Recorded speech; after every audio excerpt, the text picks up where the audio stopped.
where I actually have to leave because ठीक मेरी night shift थी so मैं वहाँ से ठीक सीधे ठीक आता था। ठीक as long as you can distinguish between day and night, it is fine. All the best. Thank you so much. So the first of all is I kept this thing because to me this is the most important question. So what would you do if your income was taken care of? Because we are talking about financial security, etc. Then having achieved it, what would you do? This brings you to sort of philosophical questions, spiritual questions, etc. And it's very interesting because both in terms of creating personal financial security and the other movement which is taking up is of a universal basic income. I mentioned some of it during the course, and there was a referendum in Switzerland and so on. And it's a very interesting concept. The concept is that, and it's got momentum because of the automation and technology displacing jobs, that you should give everybody a basic income depending upon which country you are. So in Switzerland they were talking about $2,500 a month, in India they were talking about few hundred rupees a month. Basically it would be linked to whatever is your basic poverty index or whatever. It's a very interesting thing that there's a set of people who react. They know, no, this is absurd. How can you give people money for not doing anything? But that's again a very interesting concept because the money as a reward for work is again a notion which is in very small pockets. It's a typically Protestant work ethics, but in India, for example, in joint family, everybody was supported, and those who could. The principle of communism is from everybody according to his ability and to everybody according to his needs. Even here, it is very interesting that if you look at judges and civil servants, for both of them, there is almost a guarantee of income. They get promoted by seniority, there's a guarantee of income, there's a guarantee of privilege, and it is not based on what they did, how many judgments they gave, what quality of judgments they gave, etc. Because you say that once you keep that person out of such competitive things, he does his natural best. The tenured professor concept is the same. To a tenured professor, what do? You give him some money and let him do what he wants. And it is very interesting because the gig economy, which we are talking as something new, actually as academics, very interesting. I feel no discomfort in that because the early stages of academic life is a gig economy. You get a scholarship, you get a fellowship, you ask for research projects, they come to you for 2 years, 3 years, 5 years, whatever, and until you get tenure, you are living in a gig economy. So the issue that is coming is that if we secure people a certain basic income which allows them to live, then the next task is that the task of education therefore is to encourage them to bring out their potential and do good or whatever, rather than work for somebody else's prescription. So this is a long debate, I don't want to. What Actually, I had forwarded this post to one of my other group, where the debate, they started around, they were trying to relate with what this whole propaganda of Jayalalitha, Siddaramaiah and all, they offer right, exactly, they do that, right, rice and even in Delhi, right, even this, water, fine, electricity and all. Right. Somewhere it is a small component wherein the basic needs are taken care of. Exactly. So that's why, so it's the question is, can you afford it? Would you want it? Now, as I said, there is one thing which says that you shouldn't do it because it will make people lazy. The other is you do it so that it brings the best in people. It's a matter of. So anyway, what I want to do here is share with you two sets of thoughts. See, I want to share with you broadly what I am thinking as what we'll do in the immediate future. So we've been doing these things more or less as some ideas came, etc. But I'm now looking at sharing with you a plan I have for November, December, and then January to May, and some thoughts around it. And then the other set of slides is on something else. Yes, it's just to sort of, in a sense, get some further ideas and validate it. क्या वो दिख रहा है आपको? नहीं, थोड़ा सा पीछे इसको ये वाला हाँ, उसकी जरूरत भी नहीं है,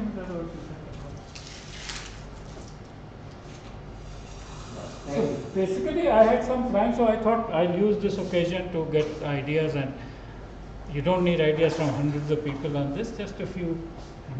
So for November 2016, now the pattern that I'm following for November, December is exactly similar. We'll have a Sunday event, preceded 1 week WhatsApp course. And I've tried to identify some key persons for each of them. So in November, we are looking at 3 events, 6th, 13th and 20th. 6th is time management, and J.M. Pant will be looking at it. 13th is learning to live quality life with diabetes. This is by Ajay Agarwal, who's a physician and diabetes testing. We earlier did this course about 1 year ago. Now we have a brand new audience and so on. And November 20th, we are talking blockchain demystified. And Sanjay Sinha, who did the thing for big data, he has volunteered that he will do this thing on blockchain. Among emerging technologies, I am convinced that blockchain is one which is going to have a huge, huge impact. And it's something that we need to understand. So if you look at something which everybody should understand is big data, blockchain, machine learning, and a few things. Others could be for specialists because this will affect almost every area. For December, the plan is 4 LSTL, learning how to learn. I obviously, see, I am the default in all these, but I'm roping in people wherever I get. And Avikshit did that course by Barbara Oakley. So we are hoping that he will pitch in this thing also. Your wife also participated in the course. You can check whether she also wants to pitch in. But so we'll try to create a course, because this is again the key thing. So as we were discussing, so you can have everything. And somebody sent me a very nice image that if you don't know how to use something, it becomes meaningless. So he has a whole pile of ladders, and the ladders are all horizontal, and then on top of that he is going to get the wall rather than putting the ladder and scaling the wall. So this is our problem too. We have resources on almost everything available on the internet, and a large amount for free. But everything may not be for free, a large amount of resources. Only if we knew how to use it. And therefore I think learning how to learn becomes a very key skill. I mean, people used to call it learning to learn, but it's slightly more interesting, learning how to learn. So we'll have a session on this on the 4th. 11, we're having one on flash fiction. I put Jyoti Vora's name here, but I have not formally got her consent. But she had helped in building a book. So flash fiction is very short stories, less than 500 words and so on. And I feel that in this future, we are going to have lot of things. People need to understand how to write briefly, etc. So I have this idea of this course on flash fiction, and one of the things in this course is that everybody will probably write a 500-word story. So that's the thing that you actually learn. And then I will publish a book called Flash Fiction, a short course, and an anthology. So many of these stories can then get published in that book. I've asked Dr. Jyoti Vora to help, and she's given me some materials for the book. I've also requested her that since you've made this material for the book, why don't you make posts for the course? And if she can come from Bombay, she's in Bombay, right? Yeah. To here, so just like Sanjay Sinha came in, if she can come in, it would be good. I have not got a confirmation. Then December 18th, I want to do something on machine learning, for which Tushar is one of my anchors. Whether he will actually be able to do it or not, chances are most likely no, but we'll put together something, because I think we need to learn this, and maybe we'll create it as an experiment of learning without a well-identified expert. So that can be another very interesting model, that we want to learn something, we don't have a well-identified expert, how do we go about it? Then from January, I want to change the format slightly, because with this, a very interesting idea came of what was called learning weekends. So instead of a 5-day course, we just have a 1-day WhatsApp course on Saturday, and then followed up by a Sunday event. That Sunday event I am going to stretch for the whole day, because these topics are somewhat new. They require a full day to be able to emphasize, and we are not doing too much in advance. So this idea, that's why we are calling it a weekend. So both Saturday and Sunday, Saturday at your home, Sunday here, but it will extend for the full day, 10 to 5, because we don't want it to be very brief, because the topics are very new and interesting. So on 15 January, we want to talk about the future of work, and our key anchor for that is Shashidhar. And because of the nature of the topic, we feel that a full day will go in trying to figure out future of work, future of professions, future of businesses. Come in, please.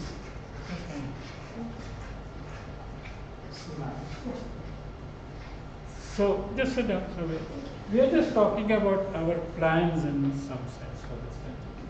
Then February 19th, we are doing one on personal finance because Sumit Bhasin volunteered to do a full day program on personal finance. There were many people who seemed to be interested in this. In fact, very interesting because the additional secretary UGC Pankaj Mittal, she actually says she wants to make a retirement plan before her term gets over. So we felt that maybe people will really like some full proper thing.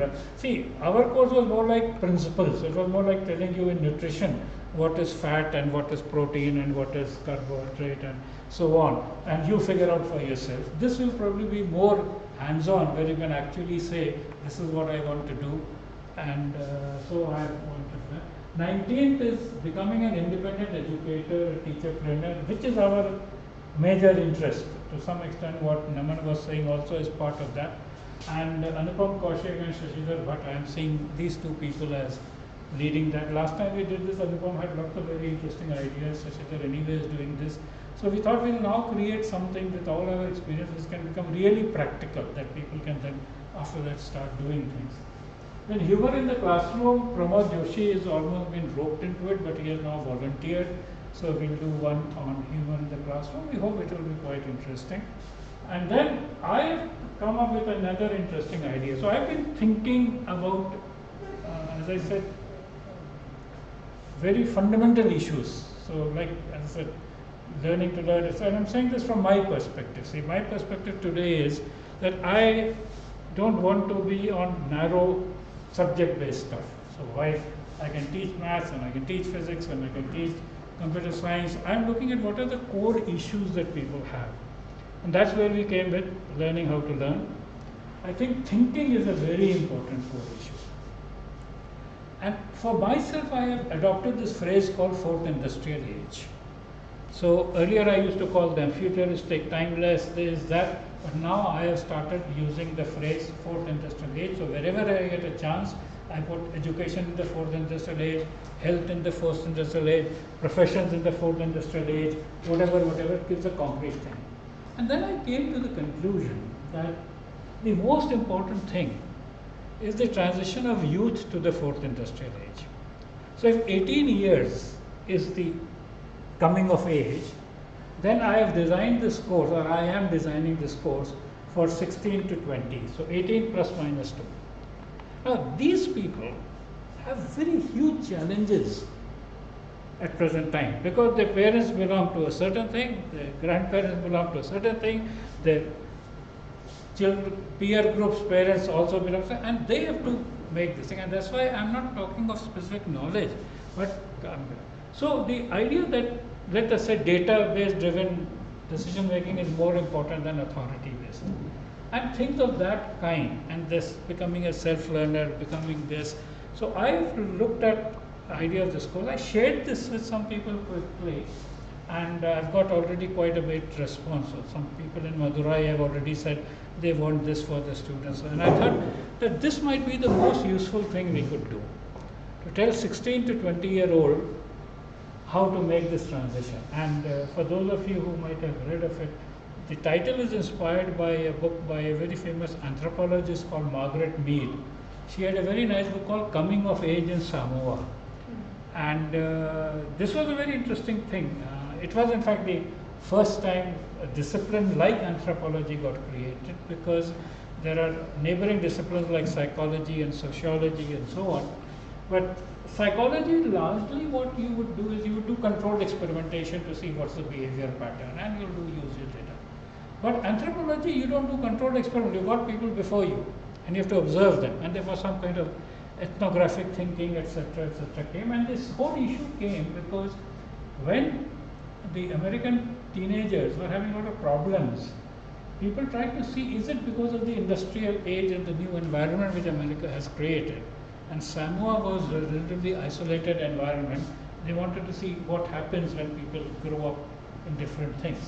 And my question is, so when people who grow up in this, as we said, information abundant, always connected, globally connected environment, what are the things that we need to inculcate in them to be able to come of age?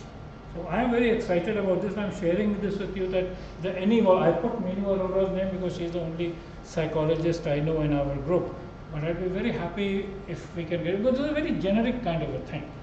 And I think we will be touching issues which the formal education system doesn't touch. See, the formal education doesn't bother that you went to school as a kid of 5 and you came out at 18.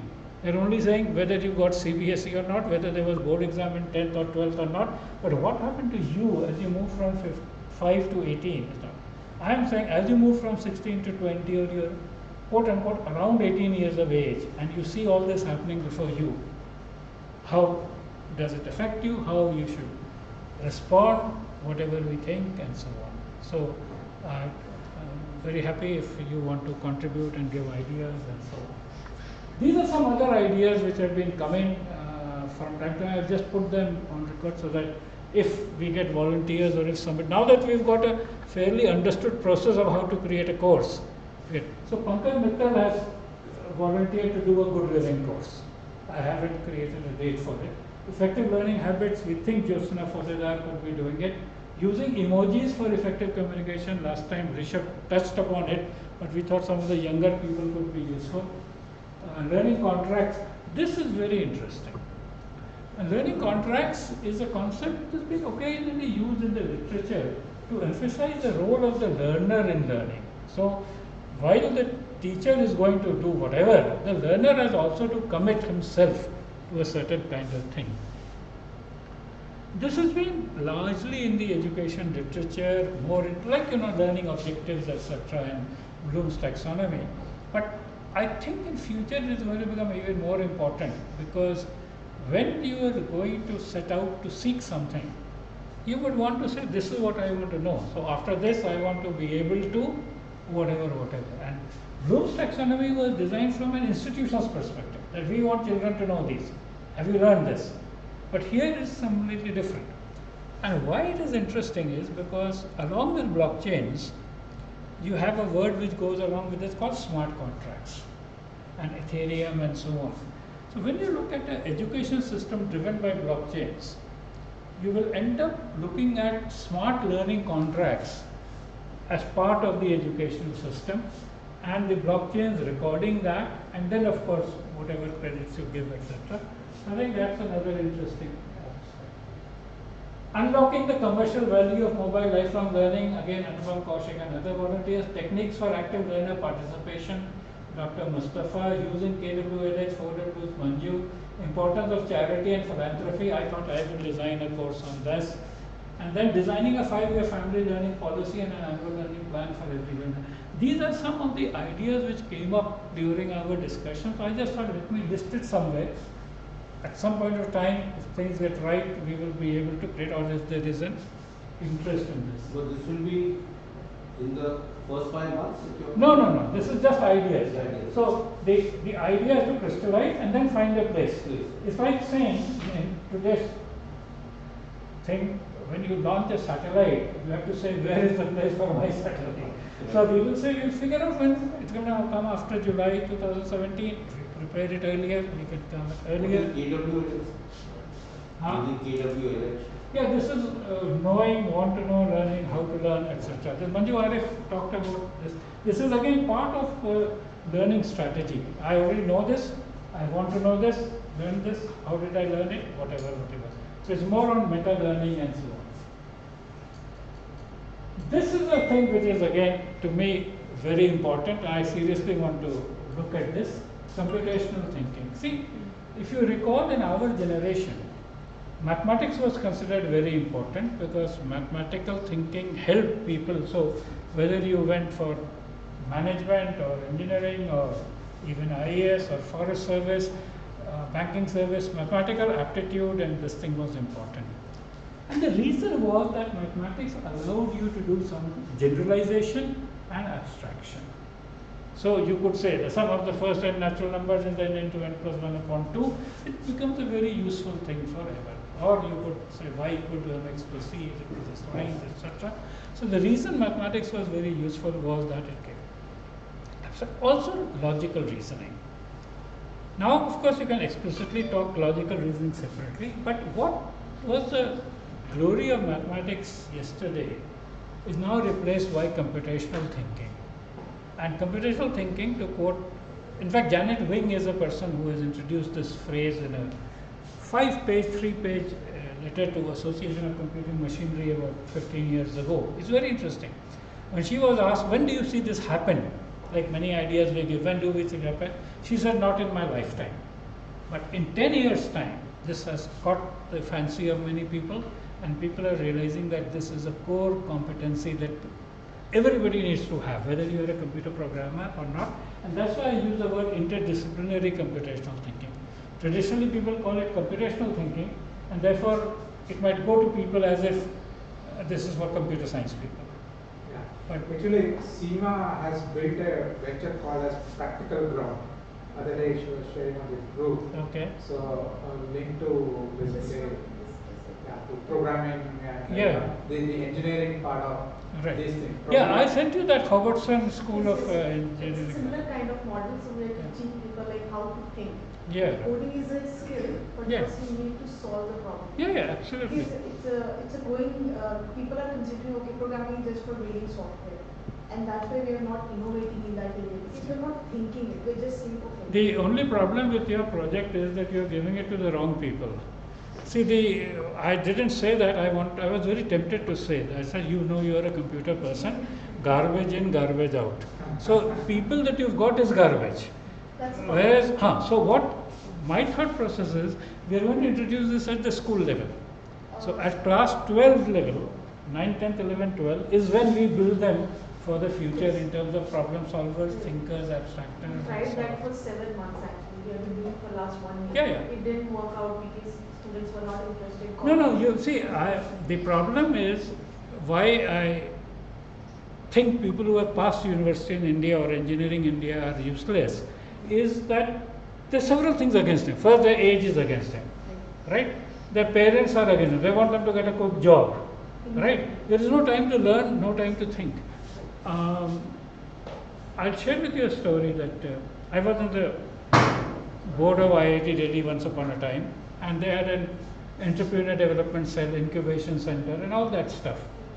And I we got an application in the board that some people wanted to drop their project. So I said, obviously, if they don't want to do it, we can't force them to do it. So permit them to do that as a formality. But I want to speak to those boys.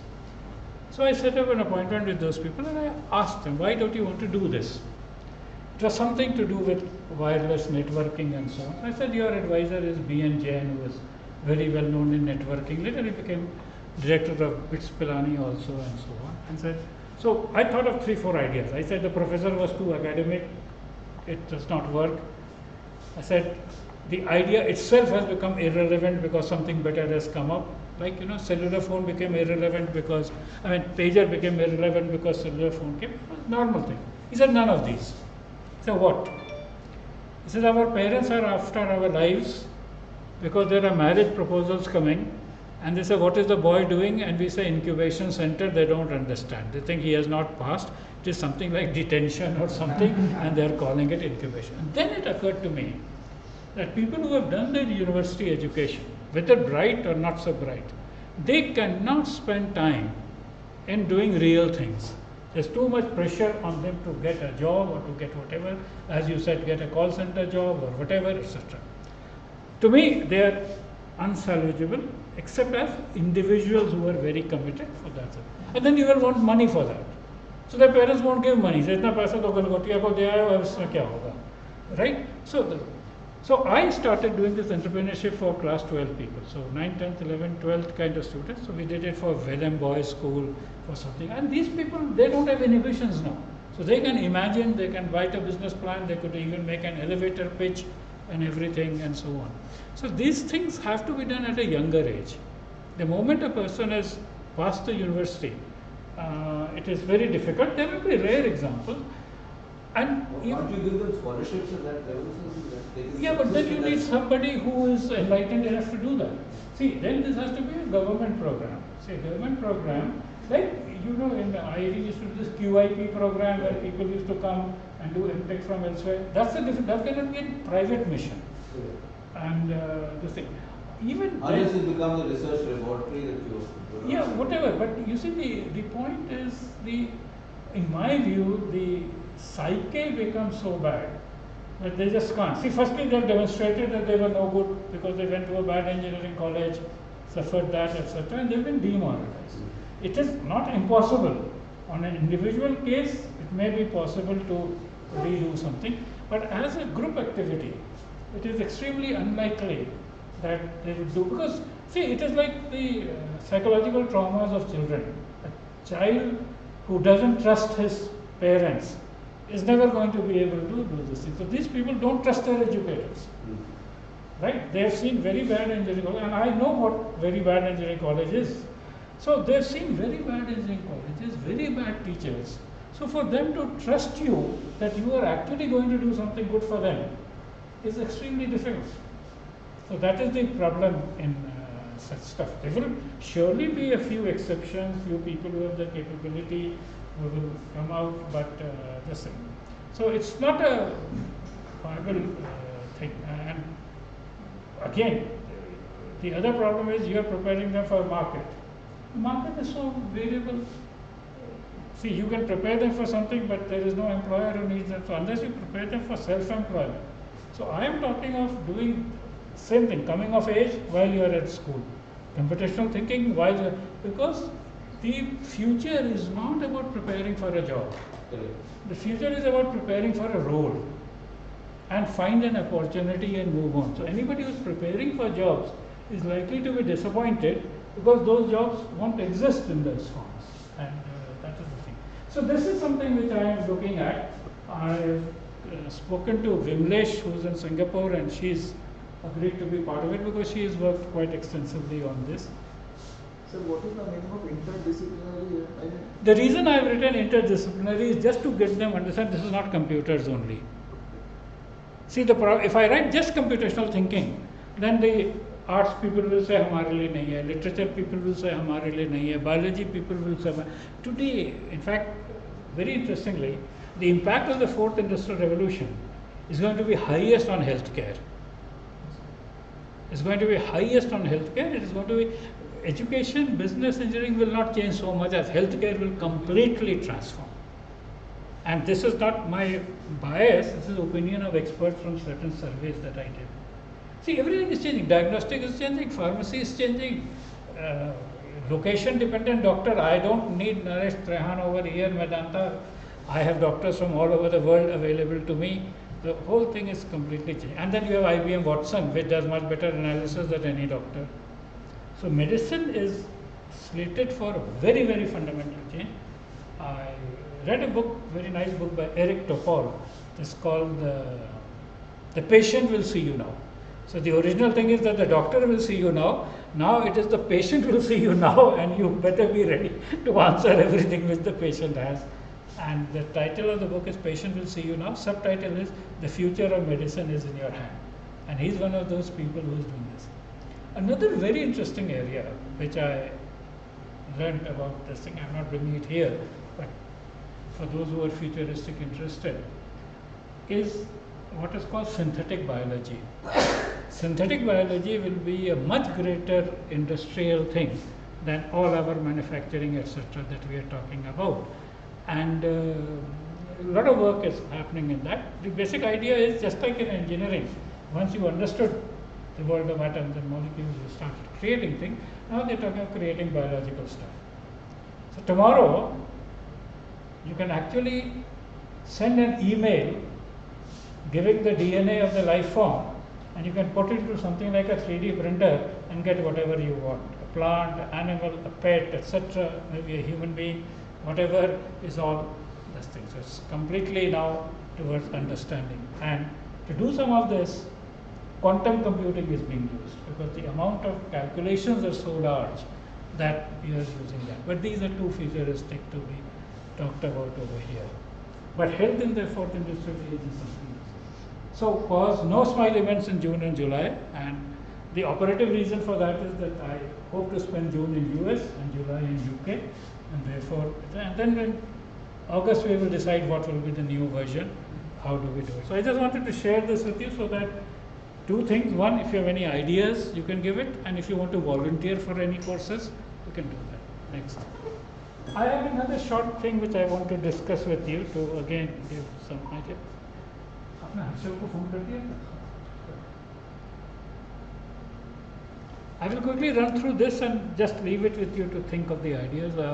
As many of you would have seen in the announcements, somewhere my excitement announced some awards for teachers and educators and students, and now I want to take this further. I have already decided that all this will be done on 9th February 2017. So we have about 2 months to do that. It is aimed primarily at school thing, and in some sense is a question of recognizing creativity. And because most teachers say, all these things that you say, why should we do it? Our evaluation is on CBSE, board results, this, that, and so on.